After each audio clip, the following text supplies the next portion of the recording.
Hello, this is the recording for week 6 for IT120.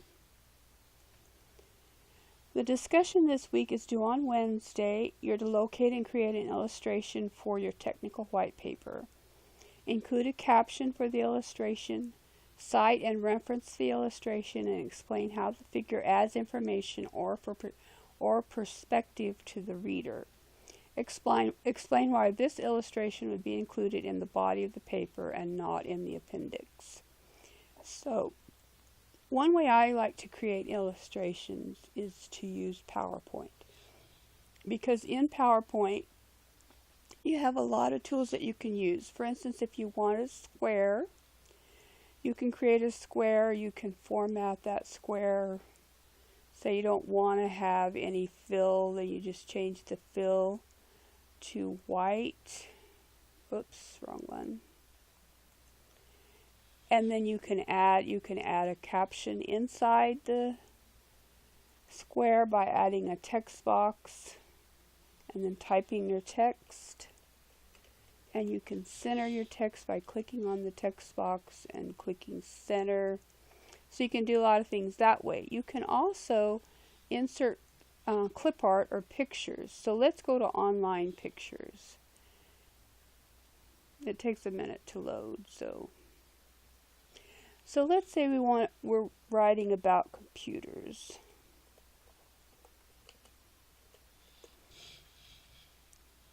And now we have a lot of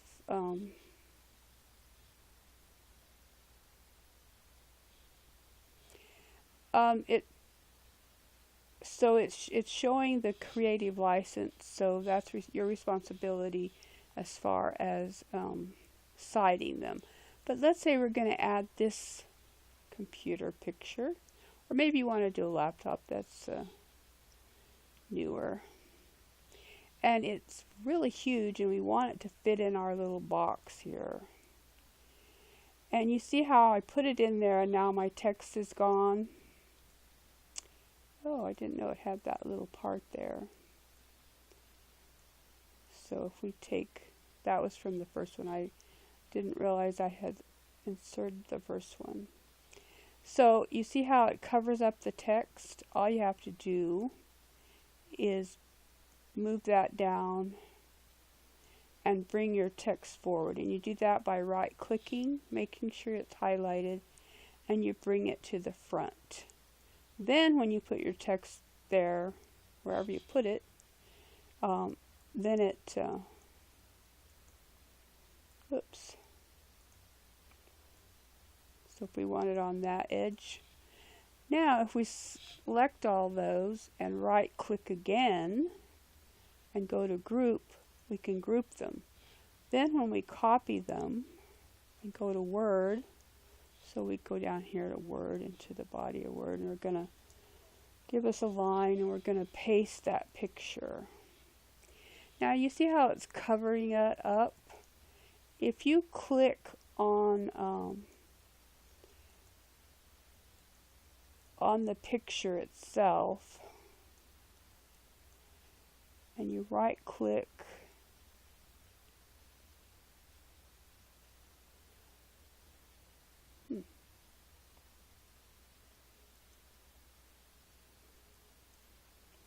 so the difference is I didn't paste it as a picture the first time. So let's go back. Oops. See, this thing is in my way. I want to go back to the beginning before this thing is here. Alright. Now, when you go to paste, you want to make sure you're pasting a picture. And what that does is it puts it where it's not over the words, if you see what I mean. And it gives you these layout options. And if you use a layout, so if you want text wrapping, then you would do one of these: in front of text, through text, behind text. I like in front of text because then I can move it around. If you want it around the text, through the text. See the difference? It makes room for it, but it keeps the text there. So you have to decide where you want your picture. Now, actually, it worked better when it was just in line with text. So what it does when it's in line with text is it just puts it on its own little paragraph and it lines it up. And that's how you'd want it, rather than having it on top of your words. So that's a little way that you can create an illustration.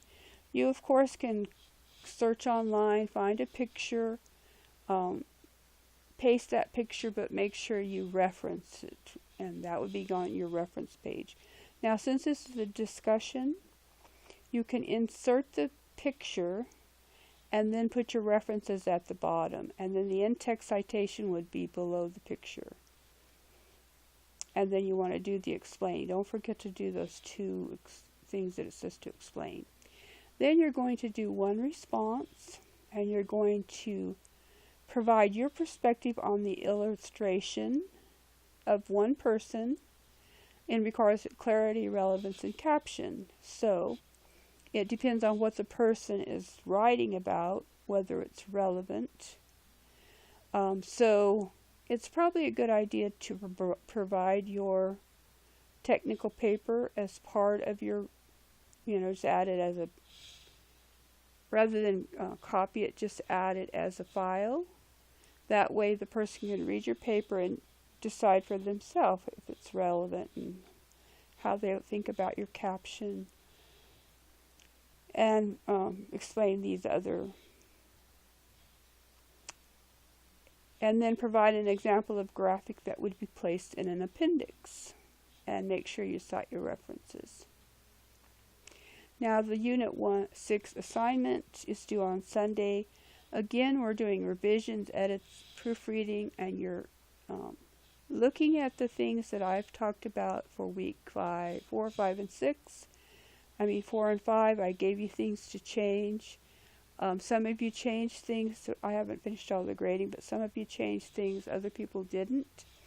You need to be continuing to add to your paper. Remember, this is a technical paper, so 2 or 3 pages isn't going to cut it. You need to get more. Each week you should be adding to your paper, because the final paper is going to be due next week, and you want to have everything added already. You want to update your table of contents. Now, because this is a technical paper, you should be adding headings to put in your table of contents. Remember, headings can be capitalized, titles should not be. So let's look at this paper I have here. A title, this is a title. The table of contents, a title. Abstract is a title. A heading, though, however, would be, say if we had a heading in front of, between these 2 paragraphs, that could be bolded. Now, I started the table of contents on this paper, and I have the abstract page on the same page, and I don't want it to be. So I want to show you how to do that, because you want to have abstract start with a new page. So you're going to insert a break. You're going to insert a next page break. Or you're going to insert a page break because you don't want a new section. So if you insert a page break, see how close it puts it? So you want to hit enter, but you want to make sure that this is a single, not a double.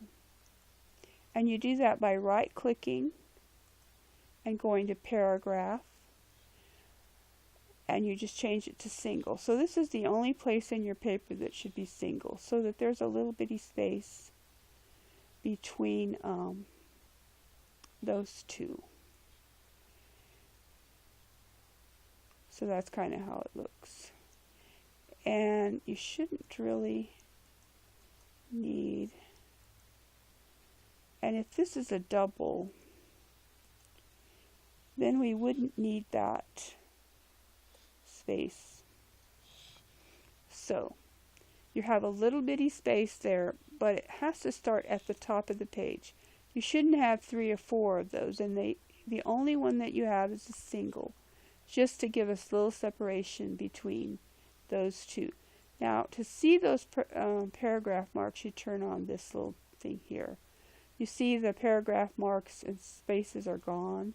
When you add that, then you can see where everything is. So that's how you do that. Now, your abstract paragraph is not indented. And you do that by going into paragraph, making sure it's none.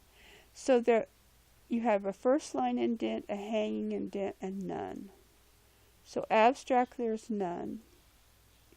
Here we have a first line indent. See? No, that's not a hanging indent. It's a first line indent. I don't know why it says hanging. Hanging indent is here. This is a hanging indent. And that's for your references.